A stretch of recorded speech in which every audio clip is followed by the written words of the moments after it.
Guys welcome to my YouTube channel whole study. आज हम BSc first semester का unit 1 जिसका नाम है structure and functions of cell organelles, उसका हम टॉपिक एंडोप्लाज्मिक रेटिकुलम के बारे में पढ़ेंगे, जिसमें हम एंडोप्लाज्मिक रेटिकुलम के बारे में पहले इंट्रोडक्शन देखेंगे, उसके स्ट्रक्चर को डिटेल में पढ़ेंगे और उसके टाइप्स को शेप के बेस्ड पर और उसकी क्रियाशीलता के बेस्ड पर देखेंगे और इसके एंडोप्लाज्मिक रेटिकुलम के बारे में, उसके कार्य के बारे में पढ़ेंगे। सो चलिए दोस्तों, हम वीडियो को शुरू करते हैं। एंड ऐसे ही बीए बीएससी के वीडियो पाने के लिए चैनल को सब्सक्राइब कर लीजिए, ताकि कोई भी वीडियो कंटेंट अगर अपलोड हो तो उसका नोटिफिकेशन आपको सबसे पहले मिल जाए। और दोस्तों, इसके डिस्क्रिप्शन में सभी पीडीएफ अपलोड कर दिए जाते हैं, सो आप डिस्क्रिप्शन पर जाकर इसके नोट्स प्राप्त कर सकते हैं। सो चलिए दोस्तों, हम शुरू करते हैं। तो हमारा फर्स्ट टॉपिक है एंडोप्लाज्मिक रेटिकुलम। तो इसका इंट्रोडक्शन देखते हैं। तो हमारा जो एंडोप्लाज्मिक रेटिकुलम होता है वो यूकैरियोटिक सेल में प्रेजेंट होता है। ये हमारा यूकैरियोटिक में पाया जाता है, प्रोकैरियोटिक में ये प्रेजेंट नहीं होता है एंडोप्लाज्मिक रेटिकुलम। एंडोप्लाज्मिक रेटिकुलम को ईआर से शॉर्ट में कहते हैं। तो हमारा ईआर की डिस्कवरी, मतलब एंडोप्लाज्मिक रेटिकुलम की डिस्कवरी पोर्टर ने दोस्तों 1945 ईस्वी में किए थे, पोर्टर ने। और ये हमारा एंडोप्लाज्मिक रेटिकुलम बैक्टीरिया में, वायरस में और प्रोकैरियोटिक सेल और आरबीसी को छोड़कर सभी सेल में प्रेजेंट होता है, लेकिन बैक्टीरिया, वायरस और प्रोकैरियोटिक सेल और आरबीसी में नहीं पाया जाता। आरबीसी में ऐसे ही ये कहाँ पाया जाता है एंडोप्लाज्मिक रेटिकुलम? न्यूक्लियस के चारों ओर पाया जाता है। तो हमारा आरबीसी में न्यूक्लियस नहीं पाया जाता, इसलिए हमारा आरबीसी में प्रेजेंट नहीं होता। और हमारा प्रोकैरियोटिक सेल में क्या होता है, वो ऐसे ही रैंडमली साइटोप्लाज्म में प्रेजेंट होता है, तो उसमें भी न्यूक्लियस के मेम्ब्रेन होता ही नहीं है, तो एंडोप्लाज्मिक रेटिकुलम उसी में अटैच रहता है। तो वैसे ही एंडोप्लाज्मिक रेटिकुलम उसमें भी प्रेजेंट नहीं होता है। तो अब हम एंडोप्लाज्मिक रेटिकुलम के डिफिनीशन को देख लेते हैं दोस्तों। तो सेल के साइटोप्लाज्म में नलिकाओं के रूप में एक दूसरे से कनेक्टेड होते हैं, जो यूकैरियोटिक सेल की न्यूक्लियस मेम्ब्रेन से जुड़े होते हैं, उसे हम ईआर कहते हैं। स्ट्रक्चर में देखते हैं।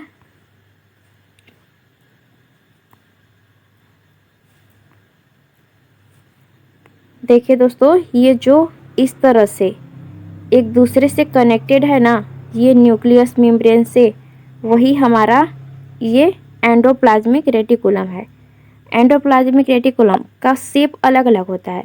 एक तो देखिए, ये इस तरह से कनेक्टेड है न्यूक्लियस मेम्ब्रेन से, इसे कहते हैं हम सिस्टर्नी। और कुछ साइटोप्लाज्म में यूं ही प्रेजेंट होते हैं, जिसे हम कहते हैं वेसिकल। ये इसका एक शेप ये होता है, और एक सिस्टर्नी होता है, और एक हमारा मतलब नलिकाओं के रूप में होता है, जिसे हम ट्यूब्यूल्स कहते हैं।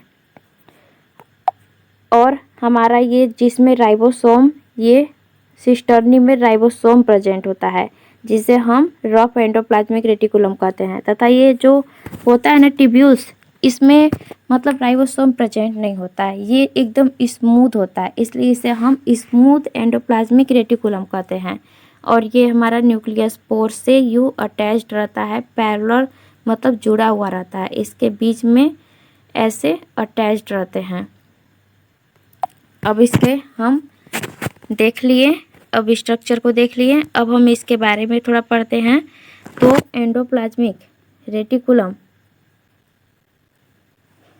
सेल की आंतरिक कंकाल की भांति कार्य करता है। ये हमारे मैकेनिकल एक सपोर्ट देता है सेल को, जो सेल को पिचकने से प्रोटेक्ट करता है। ये क्या करता है, इसकी संख्या मतलब एंडोप्लाज्मिक रेटिकुलम में ना जो होता है वो साइटोप्लाज्म में प्रेजेंट होता है, तो यह एक प्रकार से ना उसको पिचकने से मतलब रोकने का कार्य करता है सेल को। नहीं तो अगर ये नहीं होगा ना तो सेल हमारा पिचक जाएगा। अब हम इसके टाइप्स को देख लेते हैं एंडोप्लाज्मिक रेटिकुलम के बारे में। तो हमारा जो एंडोप्लाज्मिक रेटिकुलम होता है ना, ये 3 टाइप के स्ट्रक्चर पाए जाते हैं। एक था वेसिकल्स, जिसे हम लोग देखे थे, ये एक ये होता है जो हमारा कोशिका द्रव में प्रेजेंट होता है, और ये एक शेप होता है इस तरह से पैरेलल रूप में, मतलब अटैच्ड रहता है, जिसे हम सिस्टर्नी कहते हैं। और एक शेप ये था जिसे हम ट्यूब्यूल्स कहते हैं। ये 3 स्ट्रक्चर के एंडोप्लाज्मिक रेटिकुलम हमारे सेल में प्रेजेंट होते हैं। तो हम इसके स्ट्रक्चर के बेस्ड पर 3 टाइप के एंडोप्लाज्मिक रेटिकुलम होते हैं। पहला हमारा होता है वेसिकल, जिसका साइज होता है 25 से 50 MU तक इसका साइज होता है। और जो हमारा सिस्टर्नी होता है ना, उसका साइज होता है 40 से 50 MU तक। और ट्यूब्यूल्स का हमारा 50 से 100 MU तक इसका साइज होता है। सबसे अधिक इसका ही ट्यूब्यूल्स का साइज मतलब अधिक होता है। तो हम सबसे पहले वेसिकल के बारे में देख लेते हैं। तो देज आर साइज, इसका साइज कितना होता है, 20 से 25, मान लीजिए 20 से 50 MU तक होता है। ये 25 भी हो सकता है, 20 भी हो सकता है। ये साइटोप्लाज्म में जो हमारा ये था ना, ये किस टाइप में था, गोल आकार का, मतलब एक शेप का था। गोल ज़्यादा भी नहीं रहता है, एक शेप का, मतलब इस तरह से होता है। और ये हमारे साइटोप्लाज्म में प्रेजेंट होता है। जैसे कि वो था जो सिस्टर्नी था, वो मतलब अटैच था न्यूक्लियस से, और वो भी अटैच रहता है। लेकिन ये हमारा कहाँ रहता है, ये हमारे साइटोप्लाज्म में मतलब तैरते हुए रहता है। इसका मेन वर्क क्या होता है ना, ये हमारे ना एंडोप्लाज्मिक रेटिकुलम जो सिस्टर्नी था ना, उससे मतलब अलग हो करके ये क्या करता है, गोल्जी बॉडी तक लिपिड या सिंथेसिस प्रोटीन को जा कर के ट्रांसपोर्ट करने का वर्क करता है। और ये वेसिकल्स ही आगे जा कर के गोल्जी बॉडी भी बनाते हैं। अब हम सिस्टर्नी के बारे में देख लेते हैं। तो सिस्टर्नी आखिर होता क्या है, इसका साइज शेप इसके बारे में देख लेते हैं। तो ये अशाखान्वित नलिकाओं के रूप में न्यूक्लियस के चारों ओर पैरेलल ऑर्डर में विन्यासत रहते हैं। जो ऐसे पैरेलल टाइप में था ना, जो नलिका में एक दूसरे से अटैच्ड है, वही हमारे थे cisternae. These are present more ribosome, जिन कोशिकाओं में प्रोटीन की मतलब आवश्यकता अधिक होती है, उनमें सिस्टर्नी अधिक मात्रा में पाया जाता है। क्यों?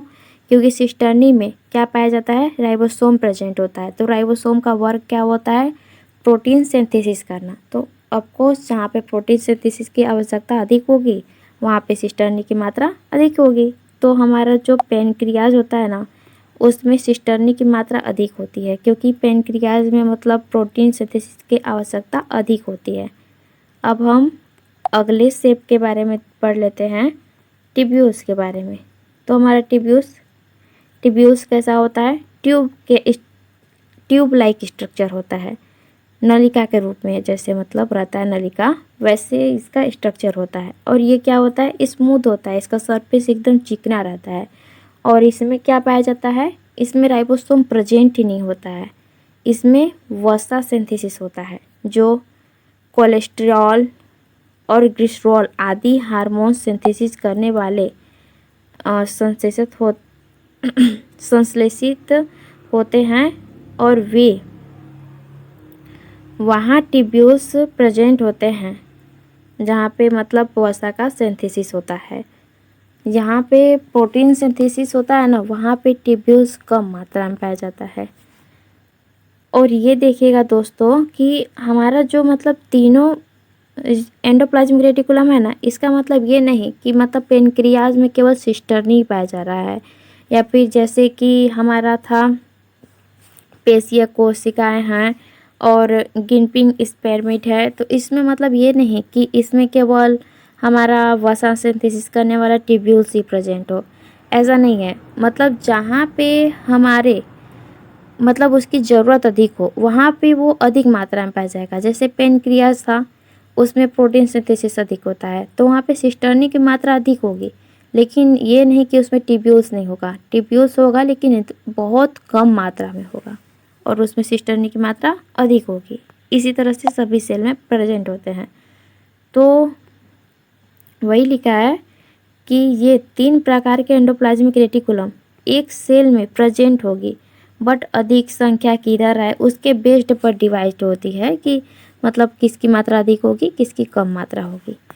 अब हम एंडोप्लाज्मिक रेटिकुलम का क्रियाशीलता के बेस्ड पर 2 टाइप में बांटेंगे। 2 टाइप में मतलब होते हैं, एक रफ एंडोप्लाज्मिक रेटिकुलम और एक होता है स्मूथ एंडोप्लाज्मिक रेटिकुलम। अब हम रफ एंडोप्लाज्मिक रेटिकुलम के बारे में पढ़ लेते हैं। रफ एंडोप्लाज्मिक रेटिकुलम को शॉर्ट में हम RER भी कहते हैं। It is present ribosome. इसमें क्या होता है, राइबोसोम प्रेजेंट होता है जो उसके सरफेस को खुरदुरा कर देता है। जिन सेल में प्रोटीन सिंथेसिस का कार्य होता है उसमें अधिक मात्रा में प्रेजेंट होता है हमारा RER, मतलब रफ एंडोप्लाज्मिक रेटिकुलम। जैसे एग्जाम्पल भी है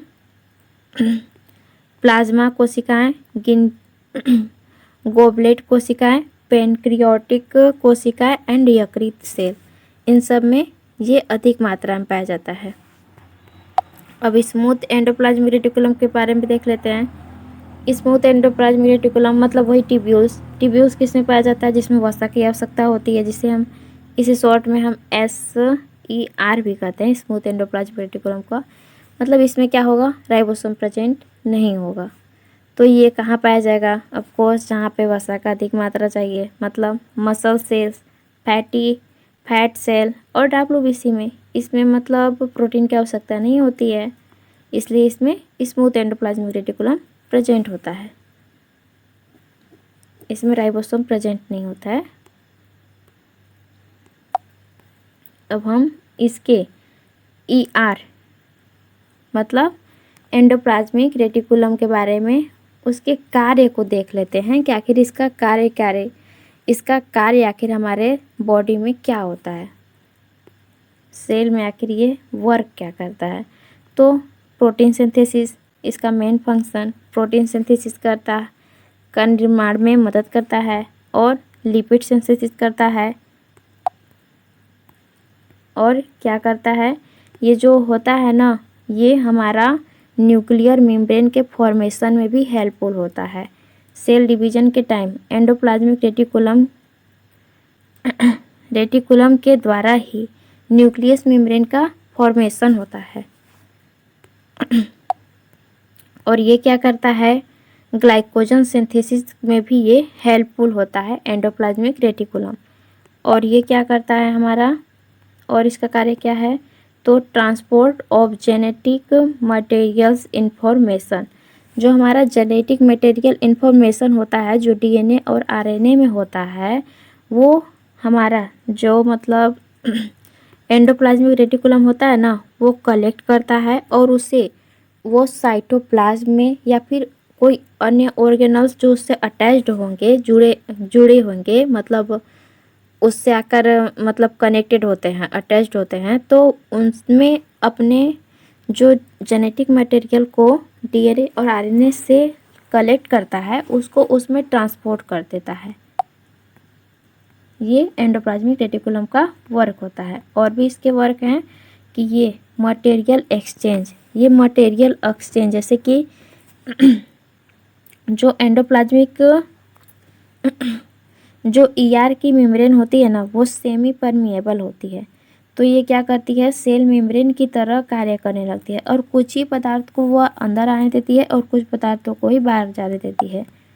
और ये क्या करता है, एंजाइम, ये प्रोडक्शन है दोस्तों, P है, एंजाइम प्रोडक्शन का भी वर्क करता है। हमारा एंडोप्लाज्मिक रेटिकुलम से अटैच डिफरेंटली टाइप के एंजाइम भी पाई जाती है। ये एंजाइम विभिन्न कार्य करती है।